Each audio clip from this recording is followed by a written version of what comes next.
Hello. सत साहिब। सत साहिब जी। भगत जी, मैं शकुंतला बोल रही हूँ।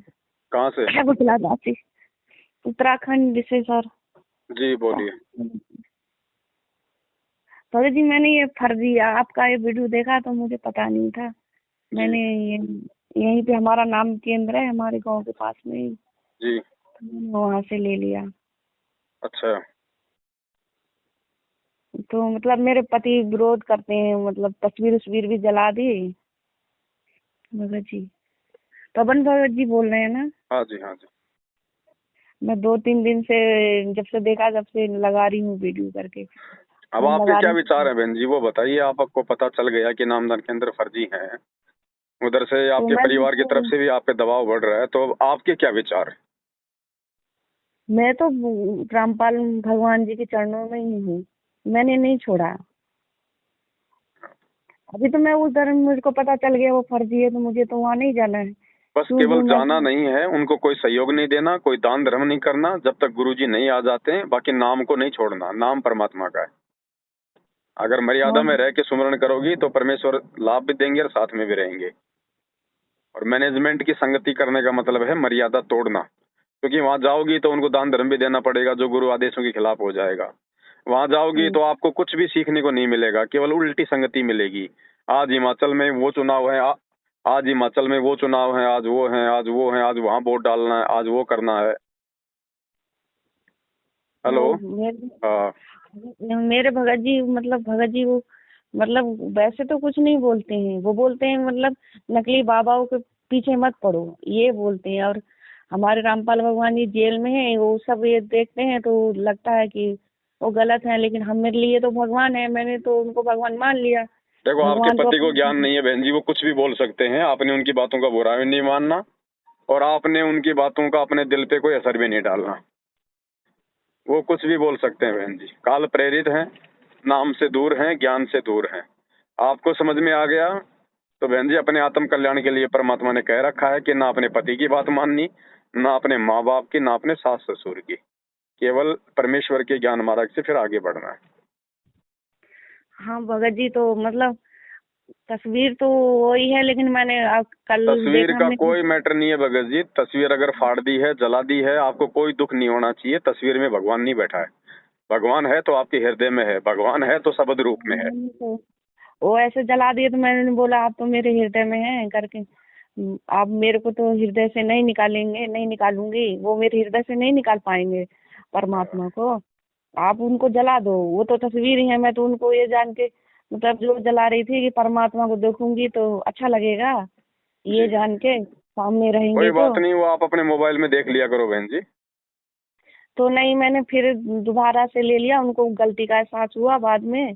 तो अभी तो कुछ नहीं बोलते हैं, लेकिन मैंने अपना उनका कमरे में नहीं रखा, मैंने परमात्मा की जोत किचन में जलाती हूँ। हाँ तो कोई दिक्कत नहीं उसमें भी। अच्छा, मतलब तो ये गंगा जल तो है नहीं, वो नाम केंद्र का है, और प्रसाद वही नाम केंद्र की है, तो क्या करूं फिर भगत जी? कोई बात नहीं बहन जी, आप अपना एक पानी का बोतल भरो, परमात्मा के दरबार में रखो और मालिक से दंडवत करके अरदास करो, वही आपका चरणामृत है। और प्रसाद जी प्रसाद भी परमात्मा से। मार्केट से ले आओ, थोड़ा बहुत मालिक के दरबार में रखो, दंडवत करके उनसे प्रार्थना करो, वो आपका और प्रसाद है बहन जी। कह कबीर अरे सुनो भाई साधो, मैं तो हूँ विश्वास में, भक्ति विश्वास भी है। भगत जी, हलवा, आप हलवा बोल रहे थे देसी घी का, तो वो सुबह शाम करना है करके। आप कितने टाइम खाना खाती हो? 3 टाइम, 2 टाइम। 2 टाइम खाती हो तो फिर भगवान भगवान को एक टाइम क्यों? नहीं नहीं, मैं अभी तो नहीं लगाती, मैं तो प्रसादी का ही लगा रही थी। हाँ तो दो भी लगाओ, लेकिन दोनों टाइम लगाओ ना। जरूरी नहीं कि आप हलवे का लगाओगे। है? अच्छा। आप, अरे प्रसा- भाई, आप भाई आप चपाती बनाती हो, हाँ। चपाती को तो कोई भी आदमी तेल में चौपड़ के नहीं खाता ना। अगर चौपड़ेगा तो वो घी में चौपड़ेगा ना। हम्म। अगर हम सब्जी बना लेते हैं हम तेल की, तो सब्जी का हम्म। मत लगाओ। जो चपाती है, एक चपाती रख के भगवान के आगे मालिक का भोग लगा दो छोटी आरती के साथ में। आज लग गया साहिब को भोग, दिन के टुकड़े पानी का। हम 2 टाइम खा रहे हैं, क्या भगवान नहीं खाएगा 2 टाइम? नहीं तो मतलब हलवा नहीं बना पाएंगे, रोटी कोई चपाती कुछ जरूरी नहीं है बहन भी? जी। सूखी रोटी का भोग लगा दो, साधु भूखा भाव का, धन का भूखा नहीं। किसने कहा कि आपको हलवे का ही लगाना है? ऐसे तो ये नाम केंद्र में बताते ही नहीं, वो प्रसाद देते हैं और वो देते हैं वो तो गंगा अलग जल। चीज है बहन जी। हम जो खाना खाते हैं, जो थाली में डाल देते हैं एक टुकड़ा, वो तो बहन जी हम्म, अनदेव को लगता है, वो भगवान को थोड़ी लग रहा भोग। वो तो अनदेव की आरती करते हैं हम। अच्छा। आपने भगवान को कहाँ भोग लगाया अभी तक? अगर मैंने तो भगवान भगवान को को भोग भोग लगाना लगाया। नहीं होता तो भक्ति बोध आपको जो पुस्तक मिली है उसमें भोग लगाने की विधि क्यों लिखी हुई है? तीनों समय की आरती के बाद अनदेव की आरती, फिर भोग लगाने की विधि लिखी है ना। हम्म। क्यों डाली है गुरु जी ने? भगवान को भोग लगाया जाता है ना। तो वही मैं बोली आपका फोन लग जाए तो अच्छे से परमात्मा का मतलब भक्ति कर पाऊँ, भोजन को भोग लगा पाऊँ, इसलिए बिल्कुल। मैं फोन कर आपके रही थी। भाव बने रहेंगे बहन जी। भोग लगाने का मतलब है आपने गुरु जी को भगवान के रूप में स्वीकार किया है, और आपके भाव बने रहेंगे आपके। हम्म।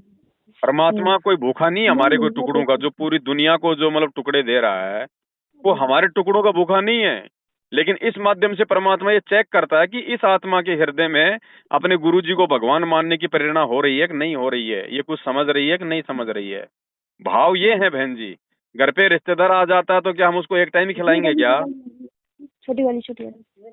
हाँ। अब ये तो भगवान है बहन जी, ये तो रिश्तेदारों का रिश्तेदार है। हाँ। ये बातें मैनेजमेंट के उधर नहीं मिलेंगी बहन जी, क्योंकि वो सब के वो सब कुछ वो नहीं काल प्रेरित हैं। बताते उनकी भगत जी। बुद्धि काल भगवान ने जकड़ रखी है, वो नहीं सोच सकते इन वो बातों को। वो कुछ लकीर के नहीं फकीर है बताते बहन जी, हैं। भेड़ चाल में। सब ने आंखों पे काली पट्टी बांध रखी है। वो आदेशों के गुलाम है। परमात्मा ने हमारे को ज्ञान का गुलाम बनाया हुआ है बहन जी। हमने हमने ज्ञान का गुलाम बनना है। ये भक्ति ज्ञान आधार की है। आदेश आपको कब तक देंगे गुरुजी? और कल को गुरुजी चले जाएंगे तब कहाँ से लाओगे आदेश?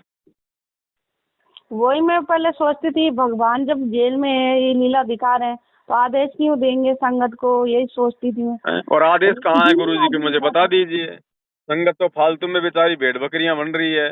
अरे आदेश अगर मैनेजमेंट ला रहा है तो मैनेजमेंट को काम करने चाहिए। वोट डालने का आदेश अगर मैनेजमेंट ला रहा है गुरुजी से, तो मैनेजमेंट को वोट डालने चाहिए। संगत क्यों मूर्ख बन रही है? संगत को वोट डालने तो जाके आदेश लो गुरुजी से जेल में। ये एजेंटों की भक्ति थोड़ी है कि एजेंट जो बात बोल देगा हम वो करेंगे। कल को गुरुजी कह देंगे भैया मैंने कब कहा वोट डालने के लिए? आप कहोगे जी ये मैनेजमेंट ने कहा था। पर बोलो नालायकों, मैंने तुम्हें तो नहीं कहा, मैनेजमेंट को तो कहा था। तो मैनेजमेंट कुएं में पड़ता, तुम क्यों पड़े इसके पीछे कुएं में? हाँ, मेरे को ज्यादा दिन नहीं हुआ था भगत जी, 5-6 महीने हुए हैं। जी। तो मतलब कुछ लाभ ही नहीं हुआ रहा था, हो रहा था ऐसे थोड़ा शरीर में सही हुआ था, नींद में रह रही थी। तो ये मेरे पति फिर बहुत बच्चे भी करते हैं निंदा, मतलब छोड़ दो रोज कोई ये नहीं, वो तो बोलते देखो हैं। नादान है बहन जी, उनका तो क्या बताएं। वो तो बच्चे हैं, अब वो तो कुछ भी बोल देंगे बिना ज्ञान के। तो हम भी बोला ही करते थे। बिना ज्ञान के हाँ। तो अच्छी चीज को बुरी हर कोई बता देता है। इंसान की फितरत है ये। तो किसी के ये बोलने से बोलते हमारे ऊपर कोई असर नहीं होना चाहिए अगर ज्ञान है तो। वो बोलते हैं करके तेरे पे कुछ अच्छा तो हो नहीं रहा है, ऐसे ही तू कर रही है, ऐसे ही कल कर को रही। आपका पति किसी कारण से जेल में चले जाए बहन जी, और आपके आड़ोसी पड़ोसी रिश्तेदार कहें कि छोड़ दे उसको, जेल में चला गया, देख जेल में चला गया, छोड़ दोगी क्या? नहीं छोड़ूंगी, मैं तो परमात्मा को नहीं छोड़ूंगी, मैंने तो तो पहचान फिर लिया है परमात्मा को। तो काल भी तो कुछ मैं करेगा ना पीछे से। पीछे से काल क्या करेगा? काल को चुपचाप थोड़ी बैठा है। काल का तो यही वो काम है कि इन तो आत्माओं को कैसे भी करके भक्ति से दूर करूं। चाहे इनके बच्चों के माध्यम से, चाहे रिश्तेदारों के माध्यम से, चाहे किसी और के माध्यम से मन में दोष वो पैदा बोलते करवा हैं दूं। बार बार वो बार बार बोलते हैं वही कि मेरे सवाल को वही छोड़ के बात। चली जा, ये सब बोलते हैं। तो ये मेरे तो को अब बोलते हैं आपके ऊपर छोड़ है के बहन जी। चली जा आपने इधर। कितना समझा, पर कितना पहचाना, रहा आपने क्या करना है। वो बोलते हैं मेरे को छोड़ के चले जा किसी उस श्री रामपाल के पास में। क्यों चले बोले मैं जाऊं? आपको, क्यों चले मैं जाऊं बोले छोड़ क्यों के? जाऊँ, मैं तेरे को क्यों जाऊँ, छोड़ना तो आपको छोड़ दे। नियत उसको बना बोलो अगर तेरे को छोड़ना तो तू छोड़ के चला जा, मैं क्यों छोड़ हूँ। के चलूं? मैं मुझे कोई दिक्कत कई ही नहीं है। सारी हूँ। है ना? दिक्कत अगर तेरे को है तो तू जा छोड़ के। मैं क्यों छोड़ के चले जाऊं? मैं कोई भक्के आई थी क्या? पूरी पूरी बारात लेके लेके आया था ना। तो ये हम्म। इकट्ठा कर ले उस बारात को, सबको, और सही तरीके से हो जाए अलग। अगर तेरे को नहीं रखना है तो मुझे मेरे को मेरा भरण पोषण दे दे। मैं कहाँ जाऊंगी? भक्ति कर रही हूँ तो मेरा अधिकार है। मेरे को संविधान ने अधिकार दे रखा है, मैं चाहे कोई मुसलमान की भक्ति करूं चाहे हिंदू की करूं, मैं चाहे हनुमान जी पूजूं चाहे माता जी पूजूं चाहे कोई बाबा पूजूं, मेरे को संविधान ने अधिकार दे रखा है। तुम कौन होते हो मेरी भक्ति छुड़ाने वाले? एक पत्नी की जो जिम्मेदारी होती है वो मैं निभा रही हूँ। अब ये तो मेरी आत्मा का मामला है भैया, मैं तेरे पीछे थोड़ी ना चलूंगी। तू तो 4 दिन का पति है, वो मेरा जन्म जन्मांतर का पति है, मेरी आत्मा का पति है, उसको कैसे छोड़ दूंगी तेरे लिए? तब बहन जी परमात्मा आपकी तरफ ध्यान देगा। और बात बात पे डरने वाली, सहमने वाली, बात बात पे पति की हाँ में हाँ मिलाने वाली, उनके पीछे भगवान नहीं रहता। परमात्मा भी तो ये कहते 4 हैं, दिन के पति है बहन जी, पता नहीं 4 दिन भी साथ रहेंगे कि नहीं रहेंगे। परमात्मा भी कहते हैं ना कि आधी चुप्पी भली नहीं, आधी मतलब बोलना भी अच्छा नहीं और आधी चुप्पी भी भली नहीं। तो मतलब थोड़ा बहुत तो बोलना ही पड़ता है परमात्मा की वजह भाई से। बोल, देखो बहन जी, परमात्मा ने ये थोड़ी कहा है कि तुम उनके साथ में लड़ो झगड़ो, लेकिन नहीं, हमारा जो वो हक की बात है वो तो बोलेंगे ना। वो तो बोलते हैं परमात्मा, मतलब हक है तो अगर बोलो। अगर हक की बात भी बोल दोगे तो फिर बहन जी वो काल प्रेरित लोगों में इतना ही कलेजा होता है, फिर वो तब तक ही आपको दबाते हैं जब तक आप चुपचाप सुनते हो। हम्म, ठीक है, वो तब तक ही बोलते हैं। जब आप थोड़ा सा उनको ज्ञान से जवाब दोगे ना तो उनको लगेगा भाई ये नहीं मानने वाली, फिर वो काल कहेगा बेटा चुपचाप रहे नहीं तो ज्यादा लफड़ा हो जाएगा, फिर वो शांत हो जाते हैं। वैसे तो बहुत शांत हो गए हैं, लेकिन और थोड़ा ये परमात्मा का ज्योत जलाने में बोलने लग जाते हैं, घी का जलाती है। किसका ये जलाती हूँ? उन्होंने देख ले सामने है कौन है, उन्होंने तेरे को पता नहीं? तू अंधा है क्या? तू बहरा है क्या? तेरे को पता नहीं मैं किसकी जोत जलाती हूँ? फिर क्यों मेरे से बार बार वही सवाल करता है? तो मैं बोलती हूँ आपको पता नहीं है मैं किस लिए जोत जला रही हूँ। जो मैं जला रही हूँ वो अपने लिए जला रही हूँ, अपने परमात्मा के लिए जला रही हूँ। बस। मेरा स्वार्थ है इसमें, मैं ही जला रही हूँ, बस हाँ। स्वार्थ के लिए ही जला रही हूँ। उन्होंने तू किस लिए सुबह नहा धो के खा पी के घर से बाहर निकलता है? तू किस लिए निकलता है? कहाँ जाता है? बोलेगा मैं तो काम धंधा करने जाता हूँ, नहीं तो खाएंगे क्या? बोले भैया मैं भी मेरी आत्मा के लिए जोत जलाती हूँ, ये भक्ति नहीं करूंगी तो अगले जन्म में कुतिया बनूंगी तेरे चक्कर में आके। मैं भी अपने आत्म कल्याण के लिए करती हूँ, तुझे नहीं करना तो ना कर, मैं तो करूंगी।